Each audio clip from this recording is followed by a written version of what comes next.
ازاي نعمل احلى وانجح بانكيك في البيت بطريقة سهلة جدا وبسيطة ومن غير خطوات كتير ويطلع معانا فلافي وبالشكل والجمال ده. شايفين شكله عامل ازاي؟ ممكن نقدمه بكذا طريقة. يلا نشوف الطريقة ونشوف المقادير مع بعض.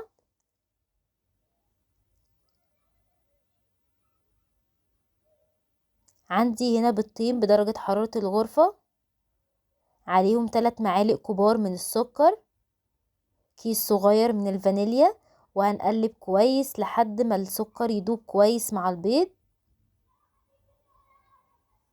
بعد كده هنزل بربع كوباية من الزيت، عليهم كوباية ونص من اللبن، وهقلب كويس. بعد كده عندي كوبايتين من الدقيق، هنخلهم كويس مع معلقة كبيرة من البيكنج باودر، وهنخلهم كويس على الخليط السائل بتاعي، وهقلب كويس لحد ما الخليط بتاعي يبقى ناعم. وهنحط رشة ملح مع الدقيق ونقلب كويس، والخليط بتاعي هيبقى تقيل بالشكل ده. اهم حاجة بقى التسوية بتاعتي، عندي طاسة سخنة على النار على درجة حرارة متوسطة، هنزل بالبانكيك بتاعي كده وما اقلبش فيه خالص لحد ما تبدأ الفقاقيع اللي فوق دي تبتدي تظهر كده. هبدأ ان انا اقلب بالراحة جدا.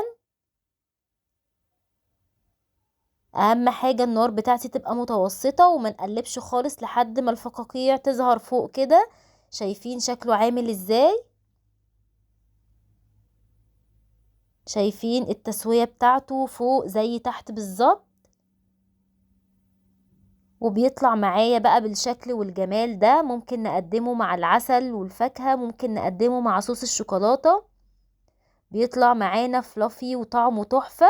كمان ممكن نقدمه للأطفال في اللانش بوكس، نحط كده نحشيه شوكولاتة ونحطه لهم في اللانش بوكس، بيفرحوا بيه جدا. شايفين شكله عامل ازاي؟ فلافي وطعمه تحفة. ما تنسوش بقى لو عجبتكم الوصفة تعملوا لي لايك وشير وتشتركوا في القناة وتفعلوا الجرس علشان يوصل لكم كل جديد.